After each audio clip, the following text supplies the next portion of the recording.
दोस्तों, आज हम बात करेंगे एक ऐसे देश की जहां जमीन तो है, आसमान भी है, लेकिन सुकून बहुत ही कम है। यह कहानी है फिलिस्तीन की, उस जगह की जहां लोग मुश्किलों से जीते हैं मगर उम्मीद कभी नहीं छोड़ते। यहाँ की गलियों में बच्चे अभी भी खेलते हैं, औरतें अभी भी अपने घरों में बैठकर रोटियां सेकती है, और बुजुर्ग अब भी दुआ करते हैं कि शायद कल का दिन बेहतर हो। लेकिन हर मुस्कान के पीछे एक दर्द छुपा होता है। बिजली कई बार घंटों तक नहीं आती, पानी की कमी रहती है, और दवाइयाँ भी हर जगह पर नहीं मिलती।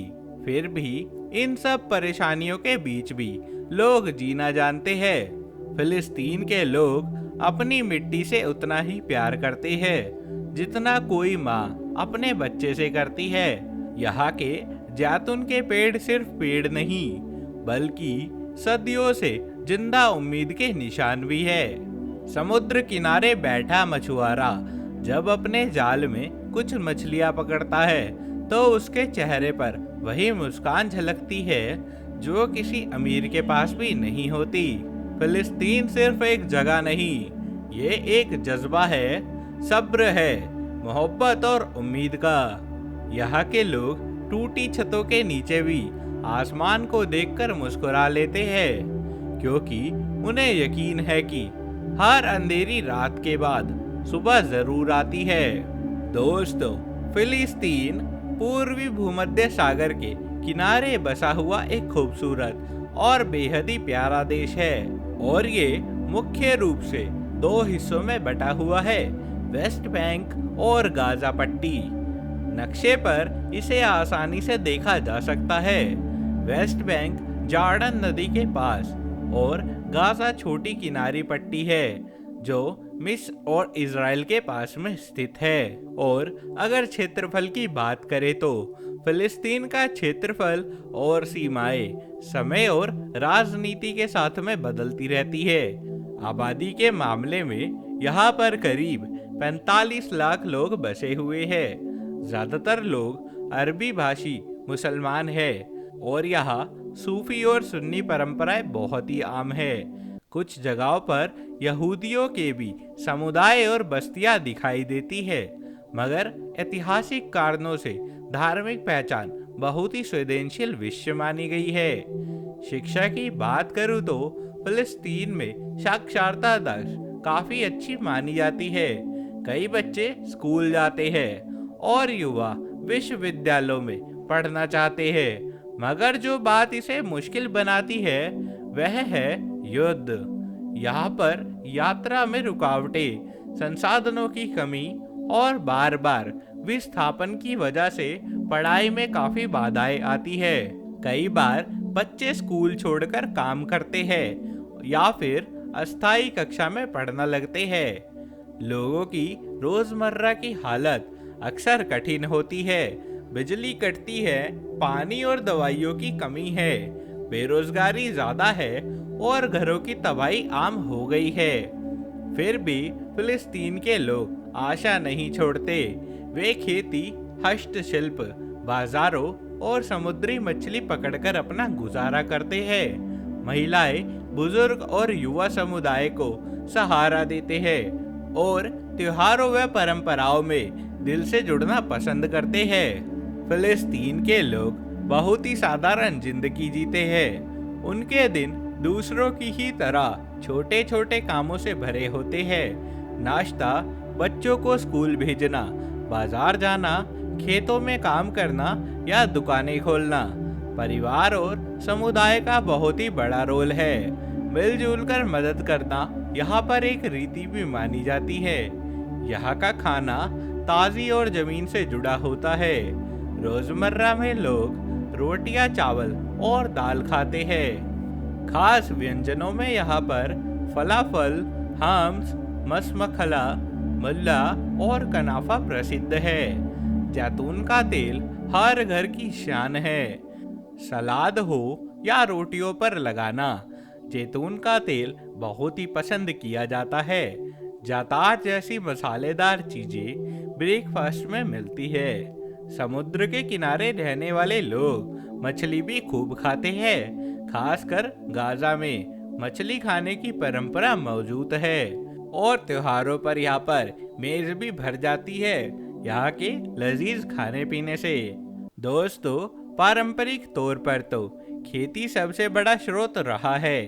खासकर जैतून, चमेली, अनानास और सब्जियां उगाकर यहाँ पर लोग अक्सर पैसा कमाते हैं। छोटे किसान अपनी उपज बाजार में बेचते हैं और शहरों में लोग छोटी दुकानें, होटलों, रेस्टोरेंट और कारीगरी, साथ ही सिलाई और कढ़ाई पर निर्भर है।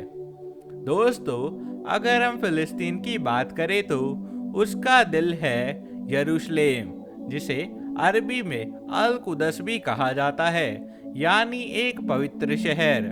यह सिर्फ फिलिस्तीन की राजधानी नहीं, बल्कि पूरी दुनिया के लिए एक मसूद शहर भी है। यहाँ पर 3 धर्मों के लोग बसे हुए हैं, इस्लाम, ईसाई और यहूदी।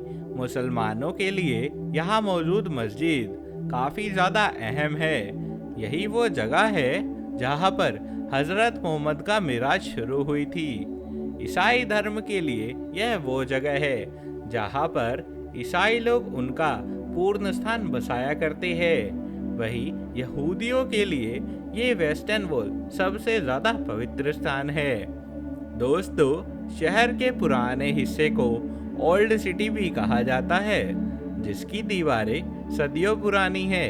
अंदर 4 छोटे हिस्से बने हुए हैं, जिनमें अलग अलग धर्मों के लोगों के अलग अलग मूर्ति और वास्तुकला की चीजें रखी हुई है।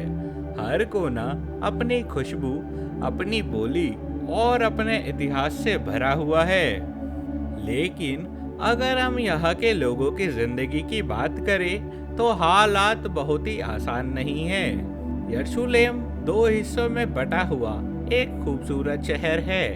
एक हिस्सा इजराइल के नियंत्रण में है तो दूसरा फिलिस्तीनियों का दावा है। इस वजह से यहाँ की जिंदगी थोड़ी पेचीदी हो गई है। फिलिस्तीनी इलाकों में रहने वाले लोगों को रोजमर्रा की कई परेशानियों का सामना करना पड़ता है। कई बार उन्हें काम या स्कूल जाने के लिए भी चेक पोस्ट का सामना करना पड़ता है। कहीं कहीं आवाजाही पर भी पाबंदी होती है। रोजमर्रा के छोटे काम जैसे अस्पताल जाना या बाजार पहुंचने में भी उन्हें लंबा सफर भी तय करना पड़ता है। यहाँ की औरतें सड़कों पर फल सब्जियां बेचती है, बच्चे स्कूल जाते हैं और जवान छोटे छोटे कारोबार चलाते हैं। पुराने शहर के बाजारों में आपको फिलिस्तीनी कपड़े, मसाले, हाथ से बनी कलाकृतियाँ और गर्म कॉफी की खुशबू मिल जाएगी। लोग मुस्कुराकर मेहमानों का स्वागत करते हैं, भले ही उनकी खुद की जिंदगी कितनी भी मुश्किलों से भरी हो। बिजली, पानी और मकानों की स्थिति शहर के पुराने हिस्सों में कमजोर है। बहुत से घर तो पुराने पत्थरों से बने हैं जो अब टूटने लगे हैं। फिर भी लोग इन्हीं घरों में रहना और पुरखों की यादें संभाल कर रखना पसंद करते हैं। दोस्तों, आज हम आपको लेके चलेंगे फिलिस्तीन के सबसे महत्वपूर्ण और भीड़ वाले शहरों में गाजा की सैर पर। गाजा एक छोटा सा शहर है, लेकिन इसके इतिहास, लोग और समुद्री किनारा इसे बेहद ही खास बनाते हैं। गाजा फिलिस्तीन का एक मुख्य बंदरगाह वाला शहर है जो भूमध्य सागर के किनारे पर बसा हुआ है। इसकी दूरी लगभग 76 किलोमीटर है और यह एक लंबी संकरी पट्टी की तरह समुद्र के किनारे फैला हुआ है। यहाँ का मौसम ज्यादातर गर्म और धूप वाला रहता है। यहाँ पर लोग साधारण जीवन जीते हैं। गाजा के लोग कृषि, मछली पकड़ना, छोटी दुकानों और बाजारों में व्यापार करके अपना गुजारा करते हैं। रोजमर्रा की जिंदगी में सब कुछ आसान नहीं है, लेकिन यहाँ के लोग बहुत ही मेहनती और जिंदा दिल पाए जाते हैं। गाजा की गलियों में हर जगह स्थानीय बाजार देखने को मिल जाएंगे। लोग यहाँ सब्जियाँ, फल, मछली और रोजमर्रा का सामान खरीदते हैं। बच्चों की हंसी, गलियों में खेलते बच्चे और छोटी छोटी दुकानें यहाँ की जिंदगी का एक जीवंत तस्वीर पेश करती है।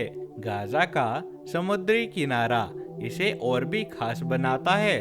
लोग सुबह सुबह समुद्र के किनारे घूमने जाते हैं, मछलियाँ पकड़ते हैं और परिवार के साथ में समय बिताते हैं। लेकिन इसके बावजूद यहाँ की मुश्किलें भी कम नहीं हैं। पानी की कमी, रोजमर्रा की चीजों की, साथ ही संघर्ष गाजा की कहानी का एक हिस्सा भी बन चुका है।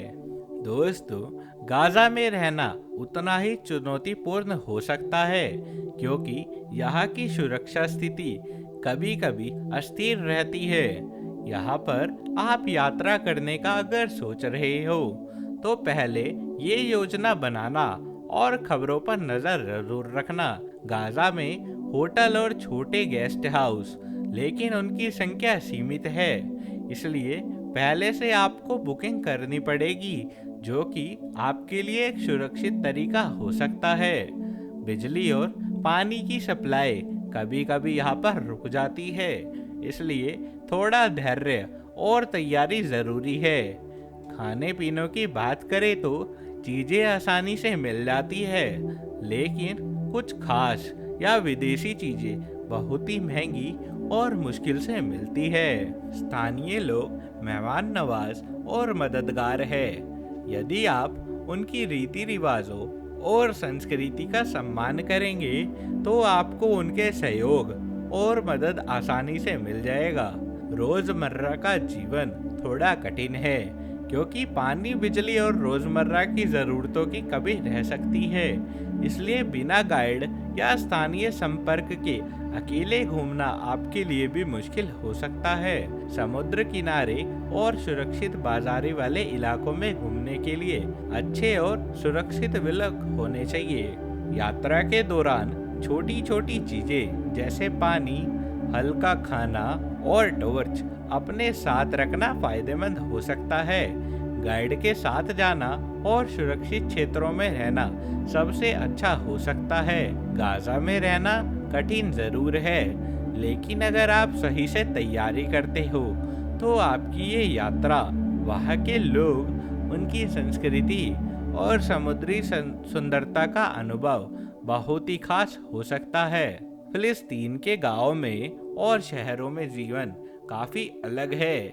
गांव में ज्यादातर लोग खेती और पशुपालन से ही अपना गुजारा करते हैं। यहाँ लोग जमीन पर काम करते हैं, तरह तरह की सब्जियां, फल और अनाज उगाते हैं। कुछ गांव में तो छोटे उद्योग जैसे बुनाई, कढ़ाई, मछली पालन और स्थानीय हस्तकला भी आम है। गांव की जिंदगी शांति से गुजरती है, लेकिन सुविधाएं शहरों की तुलना में काफी कम होती है। पानी, बिजली और सड़कें अक्सर सीमित होती है, और बच्चों के लिए स्कूल भी गांव में छोटे और सीमित होते हैं। दूसरी ओर शहरों में जिंदगी थोड़ी व्यस्त और आधुनिक है। लोग छोटे व्यवसाय, दुकानें, कारखाने, दफ्तर और सेवाओं में काम करके पैसे कमाते हैं।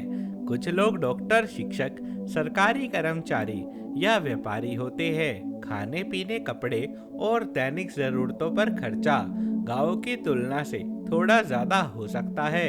औसत फिलिस्तीनी परिवार अपने घर का खर्च जैसा किराया, बिजली, पानी, खाना और बच्चों की पढ़ाई पर ही ध्यान रखता है। शहरों में बाजार और दुकानें सुविधाजनक पाई जाती है, लेकिन महंगाई कभी कभी आप लोगों के लिए चुनौती भी बन सकती है। फिलिस्तीन के लोग मेहनती और सरल जीवन जीना पसंद करते हैं, चाहे वो गांव हो या शहर हो। उनका दिन प्रतिदिन का जीवन कई बार मुश्किलों से भरा होता है, लेकिन वे अपनी संस्कृति, खाना, पानी और रिश्तों के साथ में खुश रहने की कोशिश करते हैं। उनका जीवन हमें यह दिखाता है कि कठिन हालात में भी लोग अपने परिवार और समुदाय के लिए कैसे मेहनत और प्यार से जिया करते हैं। फिलिस्तीन की अर्थव्यवस्था को मजबूत नहीं कह सकते। यहाँ की आर्थिक स्थिति कई सालों से अस्थिर हो चुकी है, क्योंकि राजनीतिक और सुरक्षा की समस्याओं के कारण व्यापार और निवेश बहुत ही अक्सर कम पड़ रहा है। लोग अपने रोजमर्रा के खर्च और जरूरतें पूरी करने के लिए अक्सर मुश्किलें महसूस करते हैं। यहाँ छोटे व्यवसाय जैसे दुकानें और कृषि की अर्थव्यवस्था के मुख्य स्रोत है। इनके अलावा कुछ लोग विदेशों में नौकरी करके पैसे भेजते हैं, जिससे परिवारों का गुजारा हो जाता है। रोजगार की स्थिति भी काफी कठिन है। शहरों और गांव में नौकरियों की संख्या काफी सीमित हो चुकी है और हर किसी को आसानी से नौकरी नहीं मिलती। सरकारी विभागों और कुछ निजी व्यवसायों में काम करने वाले लोग सुरक्षित रूप से तनख्वाह पाते हैं, लेकिन आम लोगों के लिए अस्थायी और कम वेतन वाली नौकरियां ज्यादा आम है। बेरोजगारी दर बहुत ही ज्यादा है, खासकर युवा और पढ़े लिखे लोगों में। इसके कारण कई परिवार मुश्किल हालात में रहते हैं और कई लोग अपनी आजीविका के लिए छोटे छोटे काम जैसे दुकान चलाना, हल्की मजदूरी करना या घरेलू व्यवसाय करना मजबूरी के तौर पर करते हैं। फिलिस्तीन एक ऐसा देश है जहां लोगों की जिंदगी मुश्किलों और चुनौतियों से भरी हुई है। यहाँ के लोग हर हालात में उम्मीद और हिम्मत के साथ जीते हैं। चाहे शहर हो या गांव, हर कोई अपने परिवार के लिए मेहनत करता है, बच्चों की पढ़ाई पर ध्यान देता है और रोजमर्रा की जरूरतों को पूरा करने की कोशिश करता है। सबसे बड़ी बात तो यह है कि फिलिस्तीन के लोग अपने संघर्षों के बावजूद जीवन में उम्मीद और सहनशीलता बनाए रखते हैं। हमें उनके साहस और मेहनत से बहुत कुछ सीखने को मिलता है। फिलिस्तीन केवल एक भूभाग नहीं है, बल्कि अपने लोगों की जिंदा दिली, संघर्ष और इंसानियत की मिसाल भी है।